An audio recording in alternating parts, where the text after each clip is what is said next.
The Olympics have been a spectacle since its creation in 1896. We will be discussing the current practices of what the latest Olympic cities have or are doing to ensure sustainability and leave you to ponder whether it is enough.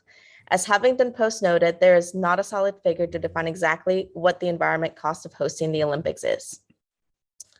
According to Blue Glacier, sustainability is a cost related to the development of products, goods, and services that involves meeting our present needs without compromising the ability of future generations to fulfill their own needs.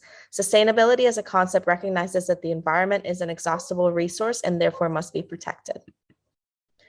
Maurice Salios, the IOC's director for corporate and sustainable development, stated, "Sporting events must constantly adapt to the impacts of climate disruption, and the Olympic Games are no exception. As a global event with huge visibility, the Games carry the responsibility to take effective action to address it." The organizers of the Tokyo Game have set out to turn the world's preeminent sporting event into a showcase for sustainability and the first ever carbon negative Olympics. As such, the committee purchased 150% of the needed carbon credits so as to offset the game's greenhouse gas emissions. And now let's take a look at what has been done exactly. One of the examples where Tokyo 2020 was very sustainable was the Olympic flame. It was not produced, or it was produced with hydrogen, therefore creating a carbon neutral, not producing any carbon dioxide with the flame. Additionally, in the Japan 2020 Olympic Games, they were either promoting a lot of public transportation, but also having fossil fuel-free vehicles. Tokyo, as one of the key sponsors, did supply 100 hydrogen fuel cell buses and 500 cars to the event. Here you can also see that other sustainable materials were provided and used during 2020. As you can see here, there's a cardboard box used as a bed. Additionally, they wanted to reuse a lot of materials, which is what they did with the medals. They basically recycled electronic waste and thereby created recycled metals. They were aiming to collect 30.3 kilograms of gold, 4.1 kilograms of silver, and 2.7 kilograms of bronze for all the medals for the winners. The Tokyo 2020 Olympic podium, as you can see in the picture, is created using 3D printing technology. They used 400,000 bottles of laundry detergent that was donated all over Japan to build the podiums. Towards zero carbon using only renewable energy. As you can see in this picture, all of these solar panels, they were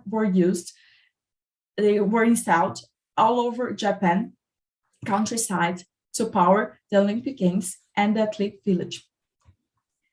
Was Tokyo 2020 the environmental turning point for the Olympic Games? This was the first game to implement the UN guiding principles.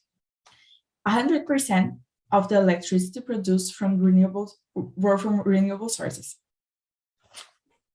The world witnessed a spectacular Winter Olympics opening ceremony in Beijing, 6 months after the Summer Olympic Games in Tokyo. This must have been the shortest interval between two modern Olympic Games, an enviable caused by the continued worldwide ravaging coronavirus pandemic. The opening ceremony, for example, was also largely green. As we understand, besides the Winter Olympic torch using eco-friendly tech, but also the electricity consumed in all the Winter Olympic venues in and around Beijing was generated by means of renewable energy. Its main structures use ultra-low power technology for a comfortable environment by maintaining the indoor temperature between 20 and 26 degrees Celsius. Besides, it also adopts passive house windows that have a lower heat transfer coefficient, perform better in thermal insulation, and consume less energy. With Beijing being the first city to host both the Summer and Winter Olympics, 9 venues of the Summer Games are being reused for the winter ones as part of its sustainability plan. These include the Water Cube, which has been transformed into the Ice Cube. The venue will continue to be used for both winter and summer sports, depending on the season. Beijing 2022 is also prioritizing plant and wildlife conservation. For example, to protect the wild animals near the competition zone, nighttime construction was controlled, over 600 artificial nests were set up for birds, and tree removal was also limited. One of the key challenges of the Olympics has been the production of artificial snow. Beijing planned to make 49 million gallons of water to create the fake snow needed. However, they are combating this with a water conservation system, which has been integrated into the venue planning, design, and construction process. Even though countries like Japan and China have tried to make the Olympics as sustainable as possible within their controls, Olympics will continue to be challenging as climate change worsens. Fake snow, carbon emissions, fireworks all have an impact.